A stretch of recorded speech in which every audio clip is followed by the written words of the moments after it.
Saya jujur sebetulnya sangat kecewa ya sama teman-teman yang khususnya Ustadz ya. Saya bel berhari-hari, tidak ada yang merespon satupun. Kita ini masih saudara seukhuwah. Bagaimana? Akhirnya saya ngebel pendeta. Malah lebih gampang ngebel pendeta daripada ngebel Ustadz.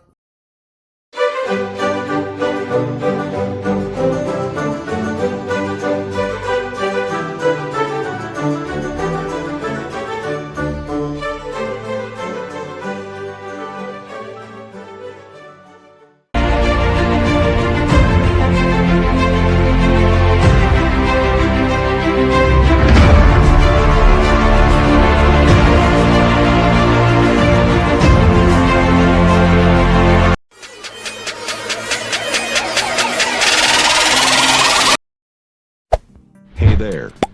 Subscribe to my channel. And also press this bell icon. Halo saudara-saudaraku yang terkasih di dalam Tuhan. Bertemu kembali dengan saya Rina Solihin dalam channel Rina Menjawab. Teman-teman, saudara-saudaraku dimanapun Anda berada, saya ingin mengomentari kondisi dari Bapak Ustadz Agustan ya teman-teman. Dimana kita tahu bahwa pada awalnya beliau ini mencobai Tuhan Yesus ya. Dan saya juga sudah buatkan videonya. Dan kita semua sudah tahu dan cukup viral. Di mana beliau ini mengentutin Alkitab. Ya, apakah dalam 10 hari ini akan mati atau tidak. Begitu. Saya sudah menekankan sekali lagi ya bahwa Allah itu tidak mau loh dirinya dipermainkan. Ya kan? Galatia 6 ayat 7 ya. Di situ dikatakan, jangan sesat ya. Allah tidak membiarkan dirinya dipermainkan. Apa yang ditabur orang, itu jugalah yang dituainya.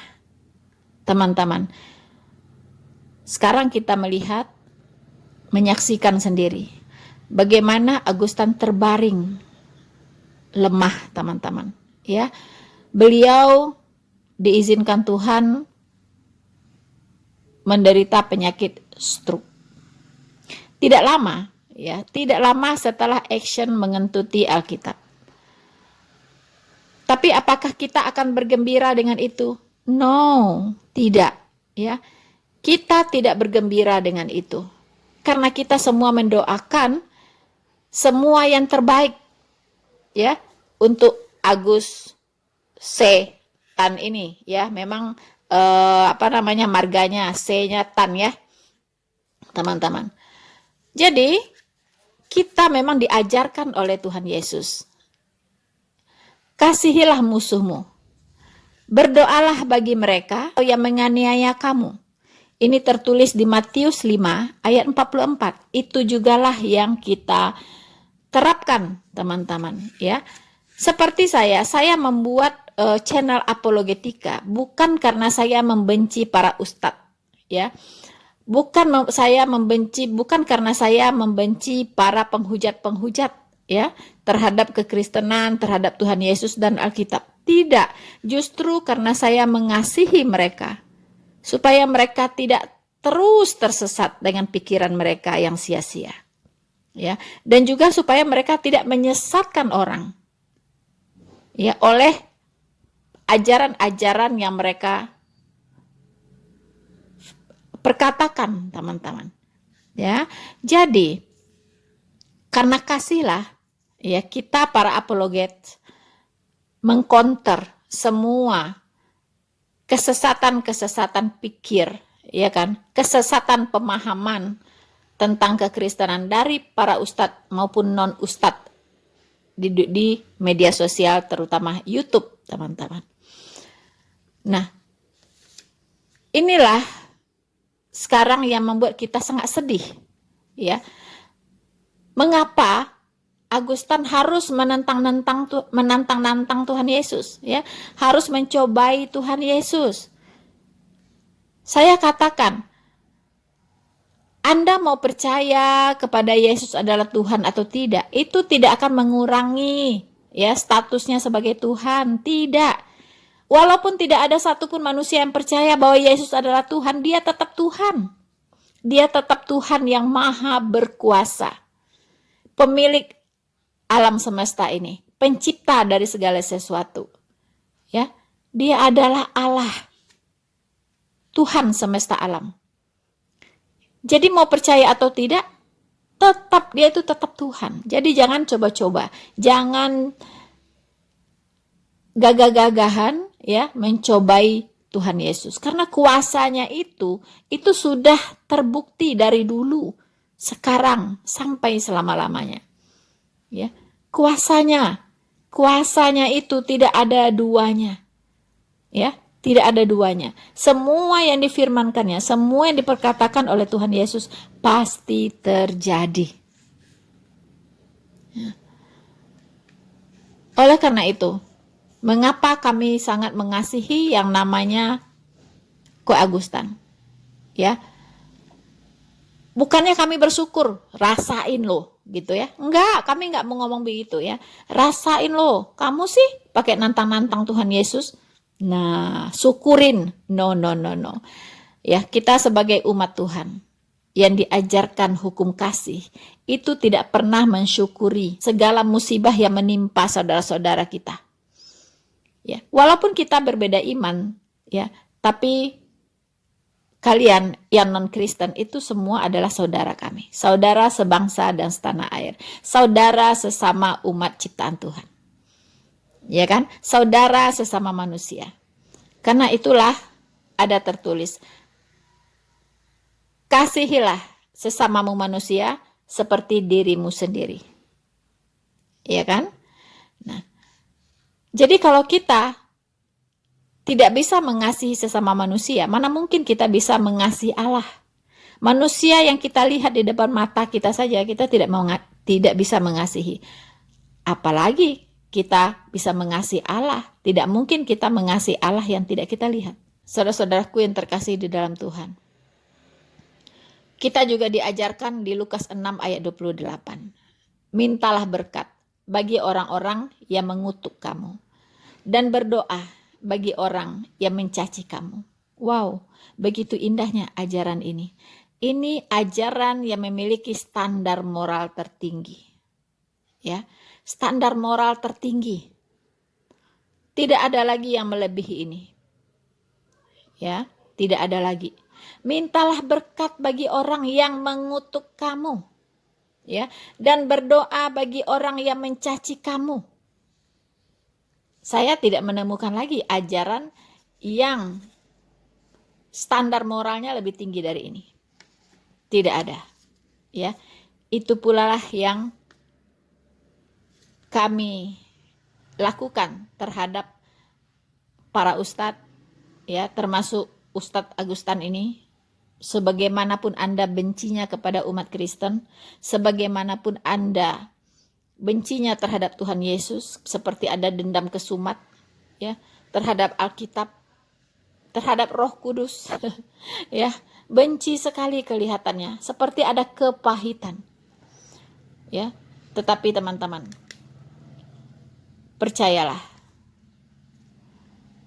Tuhan bisa memakai segala cara untuk mengajar kita, baik lewat hal-hal yang buruk maupun lewat hal-hal yang baik.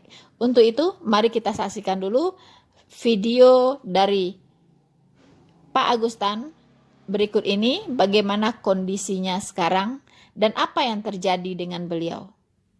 Mari kita simak baik-baik. Assalamualaikum warahmatullahi wabarakatuh. Teman-teman semua, saya jujur sebetulnya sangat kecewa ya sama teman-teman yang khususnya Ustadz ya. Saya bel berhari-hari, tidak ada yang merespon satupun. Kita ini masih saudara seukhuwah. Bagaimana? Akhirnya saya ngebel pendeta. Malah lebih gampang ngebel pendeta daripada ngebel Ustadz. Catat ya ini ya. Saya sangat kecewa, benar-benar sangat kecewa lah sama saudara-saudara muslim, khususnya Ustadz ya. Terus apa yang mau kita andalkan untuk kita mau berdakwah? Itu nggak ada. Egoisme yang ada, egoisme. Keangkuhan hidup yang ada. Nggak bakal kita mau menang melawan mereka. Istri saya sampai kecewa. Di sini ada saksinya, bukan saya sendiri. Ada Pak Asep di sini yang nemenin berhari-hari. Mana care-nya, mana kepeduliannya, dimintain doa aja nggak bisa, apalagi dimintain duit. Misalnya ini, anak ini minta doa, bukan minta yang lain-lain.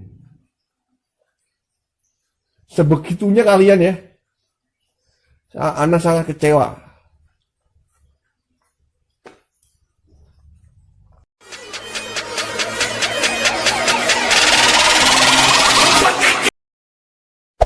Hey there. Subscribe to my channel. And also press this bell icon. Saudara-saudaraku yang terkasih di dalam Tuhan, miris ya teman-teman, kalau kita melihat bagaimana rintihan dari seorang Augustan, bagaimana kecewanya dia ketika dia berharap sesuatu kepada teman-teman ustadznya. Bukan meminta uang yang banyak, bukan katanya.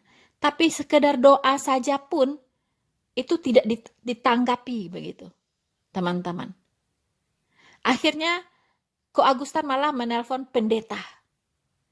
Dan pendeta ini cepat sekali menanggapi Ko Augustan. Nah, disitulah terlihat perbedaannya teman-teman. Ya, mana yang ajaran kasih dan mana yang bukan ajaran kasih. Seharusnya pendeta inilah yang seharusnya menolak Ko Augustan. Ya, kenapa? Karena sudah sering dihujat. Ya, kekristenan sering dihujat oleh Ko Augustan. Tetapi mengapa orang-orang Kristen, ya, kita lihat begitu mengasihi Ko Augustan walaupun mereka sudah dihina, dicaci maki, ya kan, Tuhannya dilecehkan dan sebagainya, tapi mereka tetap mengasihi. Nah, itulah perbedaan antara terang dan gelap. Begitu teman-teman ya. Dari buahnya lah engkau akan mengenali pohonnya. Di sini terlihat teman-teman. Ya, kasihan sekali. Kena stroke, tergeletak, duduk di kursi roda, ya. Ya.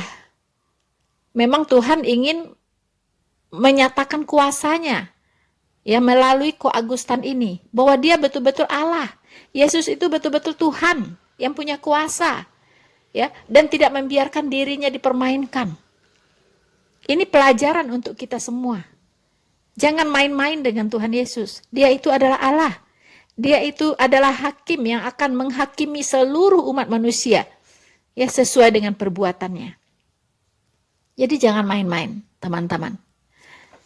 Kasihan sekali begitu, ya. Kita mendengar bahwa Ko Augustan ini menjadi mu'alaf itu pun karena kekecewaannya kepada pendeta. Saya mendengarnya seperti itu ya, tapi saya tidak tahu ceritanya seperti apa. Tapi katanya punya kepahitan dari gerejanya, begitu. Sekarang kembali punya kekecewaan berat lagi, ya, dari agamanya yang baru, dari ustadz-ustadznya. Kecewanya mungkin tidak kalah beratnya, begitu. Iya kan? Teman-teman, apa yang kita bisa ambil hikmahnya di sini? Yang bisa kita ambil sebagai sebuah pembelajaran. Saya ingin katakan, jangan pernah berharap kepada manusia. Ya, jangan pernah berharap kepada manusia, Ko Augustan. Ya. Kita hanya boleh berharap kepada Tuhan, kepada Allah. Kepada Tuhan Yesus. Karena dialah milik segala sesuatu ini.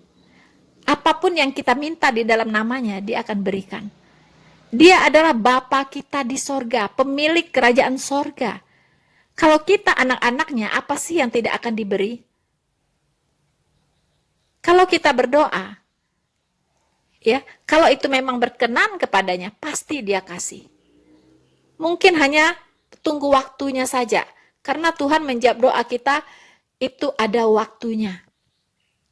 Begitu. Jadi jangan pernah berharap kepada manusia. Itu yang nilai yang sangat-sangat penting yang kita bisa ambil sebagai pelajaran kali ini. Dengan peristiwa melalui Ko Augustan ini, teman-teman. Seperti tertulis di Yesaya 2 ayat 22. Jangan berharap pada manusia, sebab ia tidak lebih daripada embusan nafas, Dan sebagai apakah ia dapat dianggap? Ko Agustan yang terkasih, manusia itu tidak lebih dari embusan nafas. Sekali embus, hilang. Ya. Apa yang bisa diharap dari manusia itu? Begitu.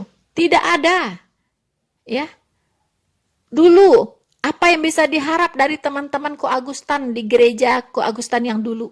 Apa yang bisa diharap sehingga Ko Agustan harus kecewa lalu meninggalkan Tuhan Yesus? Seharusnya saat itu bukan meninggalkan Tuhan Yesus yang harus dilakukan, tetapi semakin mendekat, semakin mendekat, semakin mendekat kepada Tuhan Yesus. Oh Tuhan, Engkaulah penolongku, Engkaulah harapanku, bukan mereka. Bukan temanku, bukan sahabatku, bukan. Tapi Engkau. Engkaulah satu-satunya harapanku. Begitu, semakin mendekat kepada Tuhan. Bukan malah meninggalkan dia. Lalu ambil posisi, yang berlawanan. Kemudian balik arah menghajar Tuhan Yesus. Menghina dia, menghujat dia. Memusuhi orang-orang Kristen. Itu sudah salah jalan. Ya, Agustan. Itu cara yang salah. Dan sekarang kembali terjadi. Tuhan ingin kasih tahu. Ya, bukan saya loh yang mengecewakan kamu, Agustan. Bukan saya. Ya. Tuhan itu tidak pernah mengecewakan siapapun. Ya, tidak pernah mengecewakan siapapun. Dia adalah sumber pengharapan kita, bukan sumber kekecewaan, tapi dia adalah sumber pengharapan. Tidak pernah Tuhan mengecewakan umatnya. Kalau kita betul-betul berharap kepadanya. Sekarang terjadi hal yang sama. Ya. Ya, namanya manusia dikatakan, mau dia Kristen, mau dia Islam, mau dia apapun mereknya. Firman Tuhan ini mengatakan, jangan berharap pada manusia, sebab ia tidak lebih daripada embusan nafas, dan sebagai apakah ia dapat dianggap? Tidak ada. Kalau kita berharap kepada manusia, bahkan berharap kepada orang terdekat sekalipun, berapa banyak anak-anak yang merasa kecewa terhadap orang tuanya. Berapa banyak orang tua yang merasa kecewa terhadap anak-anaknya. Itu udah hubungan anak dan orang tua loh. Ya. Berapa banyak saudara-saudara laki-laki, perempuan yang merasa kecewa dengan saudara-saudaranya, dengan adik-adiknya, dengan kakak-kakaknya, berapa banyak. Bahkan pasangan, berapa banyak yang kecewa, ya. Berapa banyak istri-istri yang kecewa dengan suaminya. Berapa banyak suami-suami yang kecewa dengan istrinya? Berapa banyak? Banyak sekali. Ya. Jadi kalau kita hidup di dunia ini berharap kepada sesama manusia siapapun dia, maka kita pada satu titik pasti akan kecewa.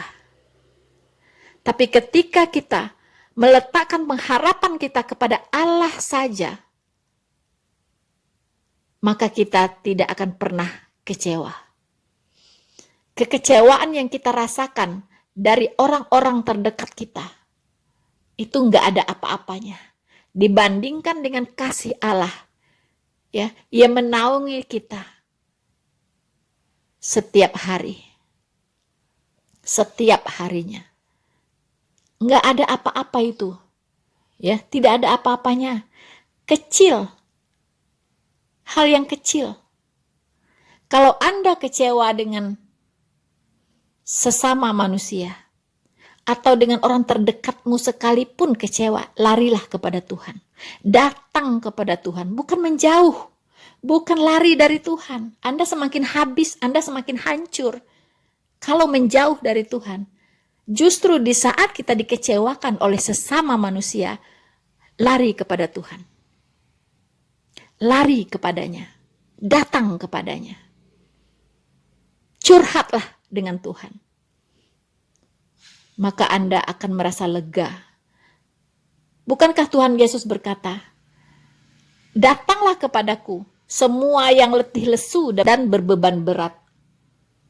Aku akan memberikan kelegaan kepadamu." Kurang apa lagi teman-teman? Kurang apa lagi? Anda punya beban berat? Anda letih? Anda lesu? Tidak ada yang harus Anda lakukan kecuali datang kepada Tuhan Yesus. Maka Anda akan mendapatkan kelegaan. Sekali lagi, Ko Agustan, walaupun berbeda iman, walaupun saya sering mengkonter pernyataan-pernyataan Anda, itu karena saya mengasihi Anda, Ko Agustan. Supaya Anda tidak terus terjerumus jauh dan semakin jauh, dan malahan menggiring orang-orang lain ke dalam lembah kesesatan. Itulah sebabnya, karena kasih, saya harus mengkonter segala sesuatu yang tidak benar menurut iman kekristenan tentunya.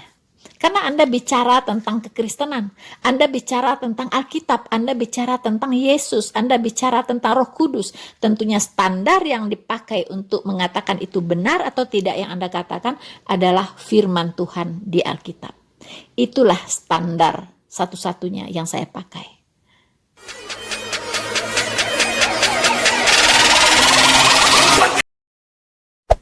Hey there. Subscribe to my channel.